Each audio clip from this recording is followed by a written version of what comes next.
Sensex 1200 point और Nifty 400 point ऊपर से गिर चुका है और 10 लाख से भी ऊपर लोगों का नुकसान हो गया है।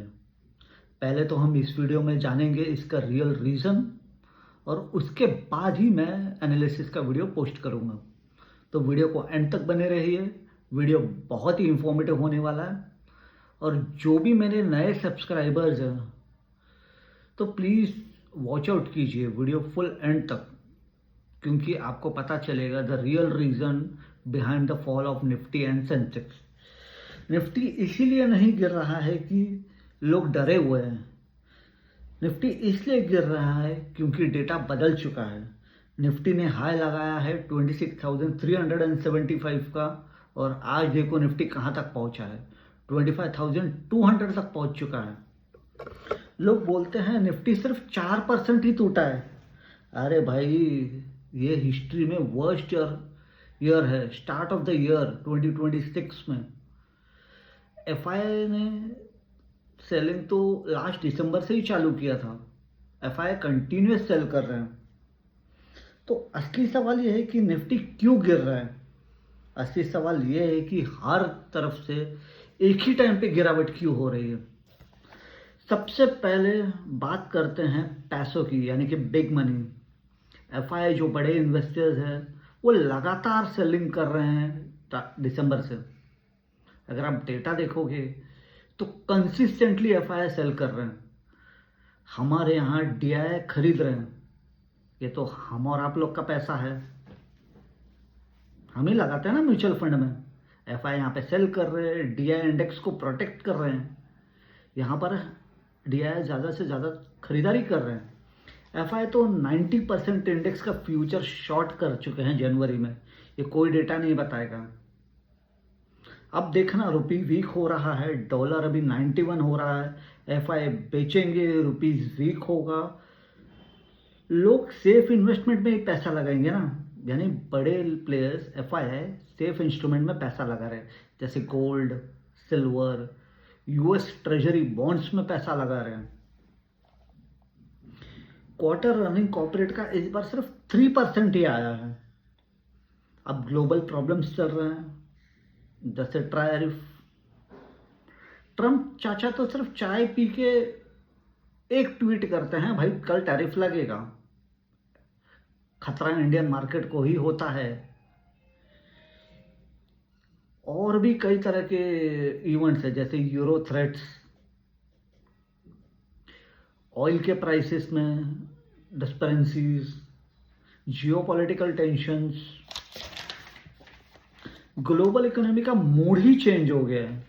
रिस्क ऑफ, जब रिस्क ऑफ होते हैं तो इमर्जिंग मार्केट सबसे पहले गिरते हैं।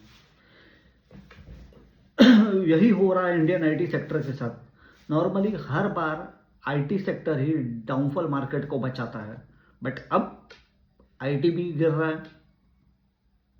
डॉलर स्ट्रांग होने के बावजूद भी आईटी सेक्टर में गिरावट हो रही है। आईटी कंपनी को प्रॉफिट्स नहीं मिल रहे हैं। भाई, एक्सपोर्ट होने से तो पैसा बनना चाहिए।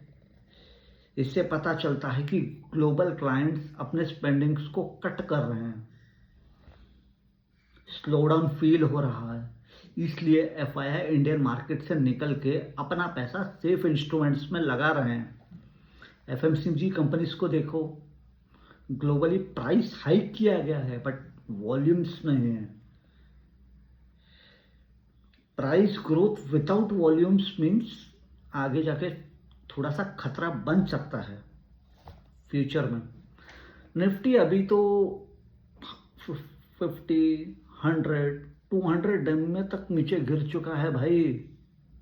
अब कितना नीचे गिरेगा? आप लोगों के पोर्टफोलियो कितना नीचे है ये देखिए।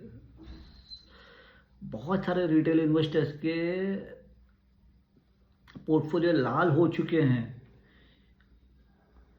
क्योंकि बड़े प्लेयर्स एल्गोरिथम यानी कि मशीन सेलिंग कर रहे हैं। मैनुअल सेलिंग नहीं हो रही है मार्केट में। सबके एसएल ट्रिगर हो रहे हैं।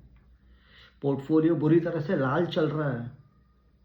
ये एक सेक्टर नहीं, हर एक सेक्टर में सेलिंग हो रही है। बैंकिंग सेक्टर अब बहुत ही हाई चल रहा है क्योंकि एनपीए कम हो रहे हैं, लेकिन ग्राउंड लेवल पर किसी को पता नहीं कि क्या चल रहा है। अगर ऐसे ही कुछ सिचुएशंस में आईटी कंपनी ले ऑफ करती है तो ये क्रेडिट कार्ड, होम लोन्स, इसमें बहुत सारा बड़ा प्रेशर हमें देखने को मिल सकता है। तो कहते हैं ना कि ये जो भी चल रहा है global events, it's a chain of events, इसको कहते हैं चेन ऑफ इवेंट्स। जैसे एफ आई एस एल कर रहे हैं, रुपीज़ वीक हो रहा है, जब रुपीज़ वीक हो रहा है तो सेलिंग आ रहा है, और जब सेलिंग आ रहा है तो टेक्निकल्स काम नहीं करते, टेक्निकल्स टूट रहे हैं।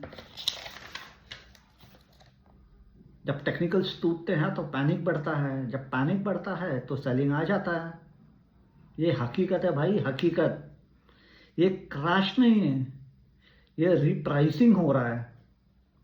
ये तब तक होगा जब तक कोई एक अच्छा सा न्यूज़ नहीं आएगा, गवर्नमेंट बजट में कोई कैपेक्स नहीं लेके आएगी, जब ये जियोपॉलिटिकल टेंशन्स ठंडा हो जाएगा और जब एफआईआई इंडियन मार्केट्स में एंट्री करेंगे। दोस्तों यही है मेन रीज़न। निफ्टी 26,375 से लेके 25,200 तक गिर चुका है। अब मार्केट को उठाने के लिए एक गुड न्यूज़ चाहिए, समझ रहे हो।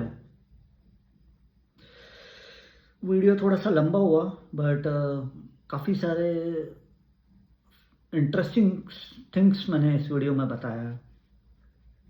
वीडियो पसंद आए तो एक लाइक तो बनता है दोस्तों। Thanks for watching my video, bye.